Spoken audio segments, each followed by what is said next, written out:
Welcome to our channel Tech Mechanical and Electrical ISRO propulsion complex ISRO IPRC Mahendragiri का तरफ से जो रिक्रूटमेंट निकल के आया है, जिसका शॉर्ट नोटिफिकेशन का वीडियो 3 से 4 दिन पहले मैं यूट्यूब पर अपलोड किया था और इसका फुल नोटिफिकेशन अभी आ गया है। और फुल नोटिफिकेशन में जो जो आप लोग का इंपॉर्टेंट पॉइंट है मैं आप लोग का साथ शेयर करूंगा, क्योंकि सबसे ज़्यादा जो क्वेरीज आप लोग का आ रहा था एज लिमिट क्या है, तो एज लिमिट काफ़ी अच्छा इस बार आप लोग को दिया गया है और सभी चीज़ का बारे में डिस्कशन करूंगा। वीडियो को आप लोग पूरा कंप्लीट करके देखें, ठीक है। तो एडवर्टाइज नंबर आप देख सकते हैं, जो एडवर्टाइज नंबर मैं शॉर्ट नोटिफिकेशन में बताया था वो सेम एडवर्टाइज नंबर है। और वैकेंसी डिटेल्स इसमें कितना कितना सीट है पहले मैं आपको बताया था। टेक्निकल असिस्टेंट मैकेनिकल में 15, technical assistant electronics and communication में 4 सीट है और टेक्निकल असिस्टेंट मैकेनिकल के लिए first class diploma mechanical engineering और प्रोडक्शन इंजीनियरिंग से होना चाहिए। और electronics and communication technical assistant post के लिए आप लोग का फर्स्ट क्लास डिप्लोमा होना चाहिए। सभी पोस्ट में जो डिप्लोमा का टेक्निकल असिस्टेंट है सभी पोस्ट के लिए फर्स्ट क्लास डिप्लोमा होना चाहिए। इसमें इलेक्ट्रॉनिक्स और engineering, otherwise electronics and communication engineering, otherwise electronics and telecommunication engineering, ये भी नहीं है तो इलेक्ट्रॉनिक्स एंड इंस्ट्रूमेंटेशन इंजीनियरिंग, इन सब ब्रांच एलिजिबल है। टेक्निकल असिस्टेंट इलेक्ट्रिकल, इसमें टोटल 1 सीट है और इसमें first class diploma electrical engineering से होना चाहिए, अदरवाइज इलेक्ट्रिकल और इलेक्ट्रॉनिक्स इंजीनियरिंग से होना चाहिए। और टेक्निकल असिस्टेंट कंप्यूटर साइंस में 1 सीट है और जिसमें first class diploma computer science से होना चाहिए, otherwise computer science and engineering और कंप्यूटर टेक्नोलॉजी से भी अगर आप लोगों का डिप्लोमा तभी आप लोग फॉर्म फिलअप कर सकते हैं। टेक्निकल असिस्टेंट सिविल में 3 सीट है, इसके लिए आप लोगों का first class diploma civil engineering से होना चाहिए। इसके बाद टेक्नीशियन बी पोस्ट जो ITI स्टूडेंट के लिए है और टेक्नीशियन बी फिटर के लिए टोटल 20 सीट है।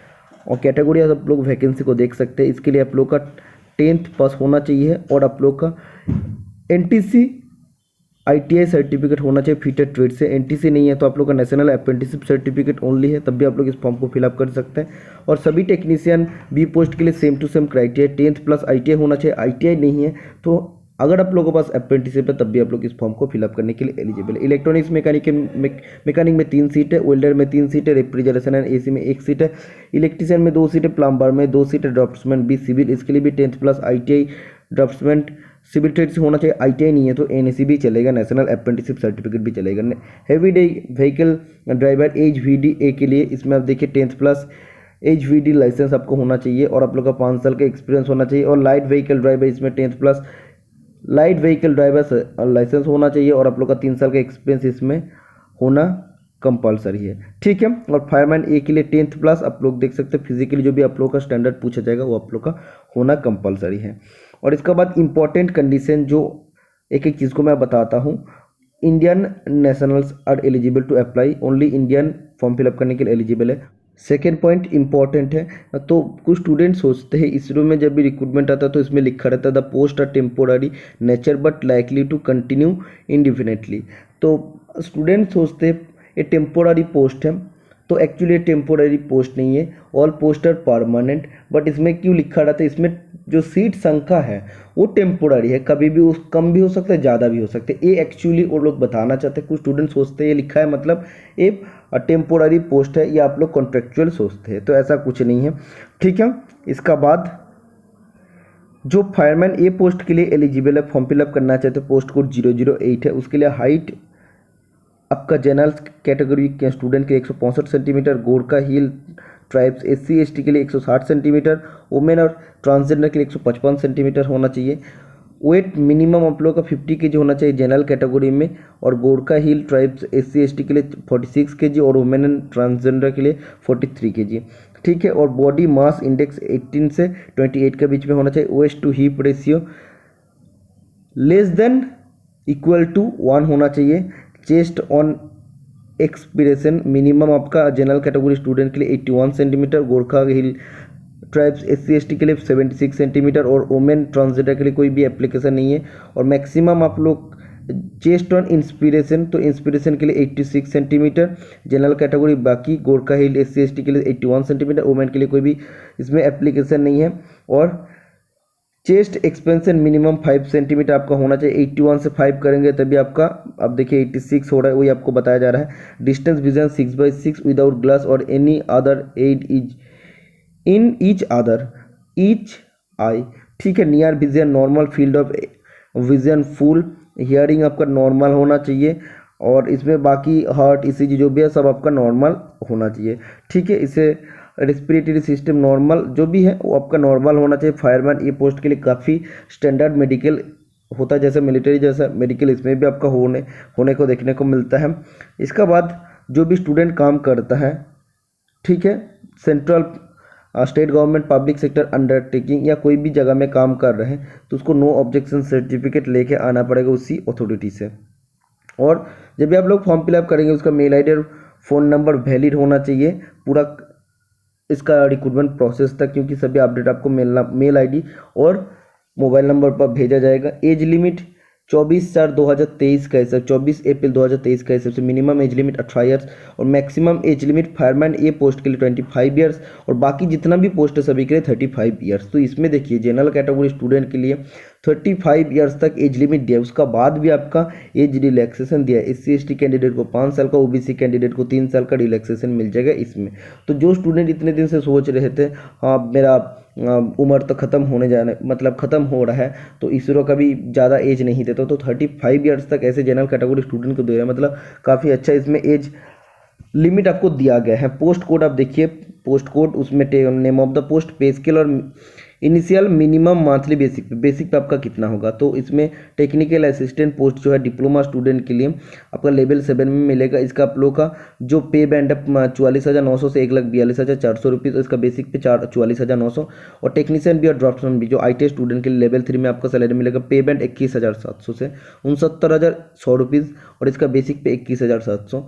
बाकी फायरमैन ए, हेवी व्हीकल ड्राइवर ए, लाइट व्हीकल ड्राइवर ए लेवल 2 में सैलरी मिलेगा 19,900 आपका बेसिक पे होगा, 19,900 से 63,200 आपका पे बैंड होगा। इसका बाद मोड ऑफ सिलेक्शन आप देखिए, जैसे टेक्निकल असिस्टेंट टेक्नीशियन बी और ड्राफ्ट्समैन बी, मतलब डिप्लोमा और ITI स्टूडेंट के लिए आप लोग का रिटन टेस्ट होगा और स्किल टेस्ट होगा।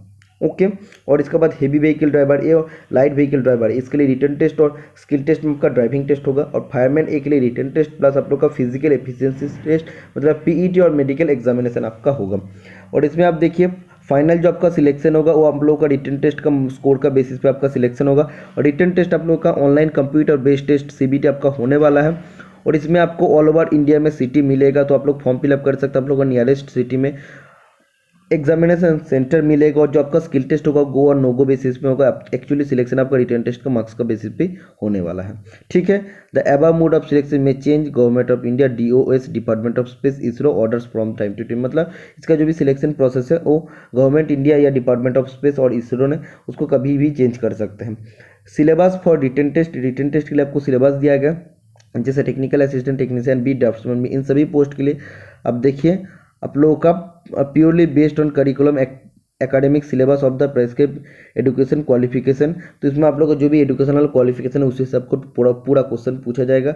और रिटन टेस्ट में आपको टोटल 80 क्वेश्चन पूछा जाएगा और 90 मिनट्स आपको टाइम दिया जाएगा, 1.5 घंटा टाइम मिलेगा। 1/3 इसका नेगेटिव मार्किंग रहेगा, मतलब 0.33 मार्क्स इसका नेगेटिव मार्किंग रहेगा हर गलत आंसर के लिए। और इसमें पास करने के लिए क्वालिफाई करने के लिए मिनिमम आपका 80 में से 32 मार्क्स आपको लाना ही पड़ेगा। ठीक है, मतलब 32 क्वेश्चन आपको सही करना ही पड़ेगा।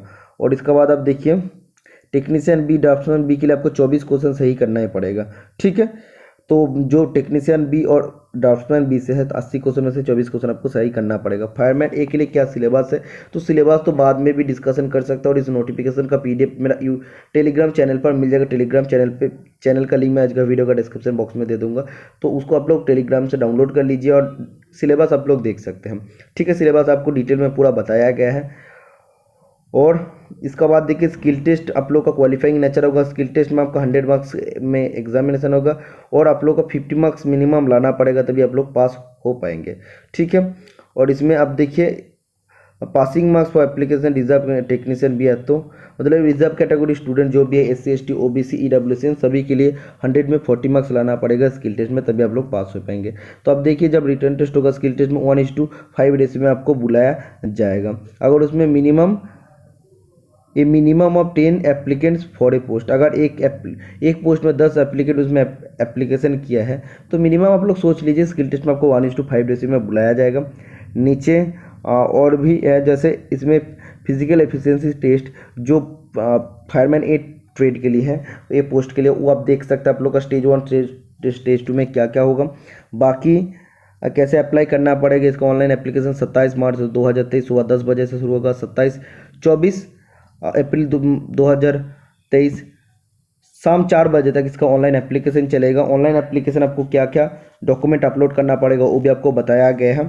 जैसे टेक्निकल असिस्टेंट के लिए certificate of marksheet in respect of इस मतलब 10th का सर्टिफिकेट, इसका बाद आपका 12th का सर्टिफिकेट, इसका बाद आपको डिप्लोमा का certificate, certificate and marksheet both आपको करना पड़ेगा। आधार कार्ड, पैन कार्ड, ये आपका एक आईडी प्रूफ आपको अपलोड करना पड़ेगा। कास्ट सर्टिफिकेट अगर आपका है तब भी आपको देना पड़ेगा। डिसेबिलिटी सर्टिफिकेट अगर पीडब्ल्यूडी सर कैंडिडेट है तब भी आपको देना पड़ेगा। अगर नहीं है तो छोड़ देना पड़ेगा। डिस्चार्ज सर्टिफिकेट एक सर्विसमैन होने पर आपको देना पड़ेगा। ओके, और प्रेजेंट एम्प्लॉयर अगर आप लोग है तो एनओसी देना पड़ेगा। और बैंक पासबुक का फर्स्ट पेज का आपको जेरोक्स देना पड़ेगा। ठीक है, फॉर रिफंड पर्पस अगर आप लोग का रिफंड हो जाएगा तो वो आपका पैसा उसी में आपको भेजा जाएगा। ठीक है, और ये आपको एक पीडीएफ बना के भेजना पड़ेगा। पीडीएफ का मैक्सिमम साइज 10 MB तक होना है। ठीक है, ITI स्टूडेंट के लिए भी आप देख सकते हैं। ITI स्टूडेंट के लिए वही सेम टू सेम है जैसे मैं आप लोग को बता दिया हूँ। जैसे उसमें था अगर आप लोग 12th का डिटेल्स देते तो 12th का आपको सर्टिफिकेट मार्कशीट भेजना पड़ेगा। बाकी सब सेम है। फायरमैन ए के लिए आप लोग अलग से देख लीजिए। बाकी इसका अगर एग्जामिनेशन सिटी का बात करते हैं तो एग्जामिनेशन सिटी आपका ऑल ओवर इंडिया में होने वाला है, तो वो आपको चूज़ करना पड़ेगा। ठीक है, एप्लीकेशन फ़ी का अगर बात करते हैं तो टेक्निकल असिस्टेंट के लिए 750 रुपीज़ है। और technician B, draftsman B, fireman A, light vehicle driver A, heavy vehicle driver A, इन सभी पोस्ट के लिए 500 रुपीज़ एप्लीकेशन फ़ी है।